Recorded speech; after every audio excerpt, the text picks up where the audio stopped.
এই প্রেক্ষিতগুলো বিবেচনার মধ্যে নেওয়া দরকার। এবং সেখানে আমি সব রাজনৈতিক দলকে আমি বলতে চাই, মেহরবানি করে বিজয়টা যদি বেশি আগে শুরু করেন, বাংলাদেশটাকে যারা অভ্যুত্থানে পরে গণিমাতের মাল মনে করছেন, গণিমাতের মাল বকরা ভাগ নেবার জন্য যে ধরনের প্রতিযোগিতা দেখা যাচ্ছে, আমি অনেকগুলো দলের মধ্যে আমি গণিমাতের মাল মনে করে বাংলাদেশকে ভাগ করার খুব গভীর একটা অপতৎপরতা লক্ষ্য করেছি। সুতরাং এখানে কিন্তু আপনাদের জন্য বড় একটা অ্যাসিড টেস্ট। অভ্যুত্থানের পরে যদি বেশি আগে যদি একটু উৎসবটা পালন করা শুরু করেন, যদি ভাগ বাটোয়ারা যদি নেওয়া শুরু করেন, আসল বিজয়টা আপনাদের হাতে নাও আসতে পারে। এটা পৃথিবীর বহু দেশে এরকম অভিজ্ঞতা আছে, আর এরকম তিক্ত অভিজ্ঞতা আছে। ফলে এই ইতিহাস থেকে একটু শিক্ষাটা নেওয়া দরকার। বিএনপিকে বলতে চাই, আপনারা বিবৃতি দিচ্ছেন, নিন্দা করছেন, এটা যথেষ্ট নয়। প্রয়োজনীয়তা আপনারা তাদের বিরুদ্ধে মামলা দায়ের করুন। বিএনপি প্রায় 4-5 হাজার বহিষ্কার করেছে, ব্যবস্থা নিয়েছেন, মামলা দায়ের করুন। অন্যান্য দল এর সঙ্গে নানাভাবে যুক্ত, গণমাধ্যম নানাভাবে তাদের নামটা প্রকাশের সামনে আসছে না। অপরাধীকে রাজনৈতিক পরিচয় দিয়ে বিবেচনা করবেন না। অপরাধকে অপরাধী হিসাবে, দুর্বৃত্ত হিসাবে, সন্ত্রাসী হিসেবে, খুনি হিসাবে এভাবে তাকে বিবেচনা করুন। এবং নৈতিকভাবে প্রশাসন গোটা আইন শৃঙ্খলা রক্ষাকারী বাহিনীকে কঠোর নির্দেশনা দেওয়া প্রয়োজন।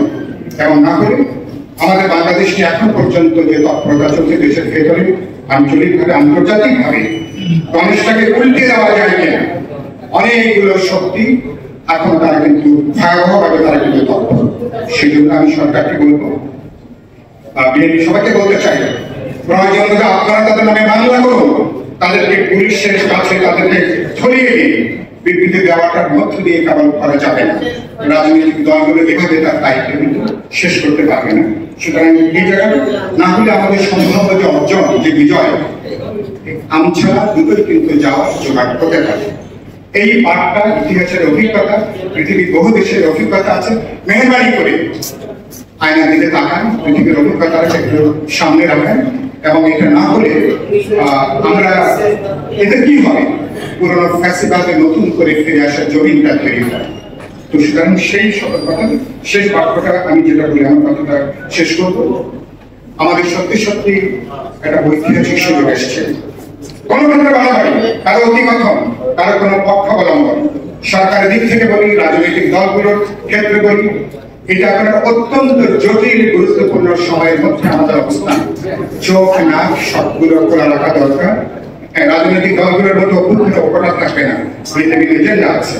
কিন্তু বাংলাদেশ এখন যে গভীর সংকটের মধ্যে, আমার নিরাপত্তা ঝুঁকি সীমান্তের চারপাশে বাংলাদেশকে কেন্দ্র করে অভ্যন্তরীণ ভাবে আমার অভ্যুত্থানের অর্জনটাকে ব্যাহত করবার জন্য ভেতরে বাইরে বহু ধরনের তৎপরতা। তাই আমাদের একটা জাতীয় ঐক্যের একটা ন্যূনতম সেতু বন্ধন, একটা ন্যূনতম সুতা, এটা যেন ছিঁড়ে না যায়, এই বোঝাপড়ার জায়গাটাও আমাদের মধ্যে রাখা দরকার। এখানে ঐক্যমত কমিশনের মাননীয় সহসভাপতি আছেন, আমি ঐক্যমত কমিশনকে ধন্যবাদ জানাই। আমাদের ইতিহাসে তারা সবচেয়ে গুরুত্বপূর্ণ ভূমিকা তারা পালন করছেন।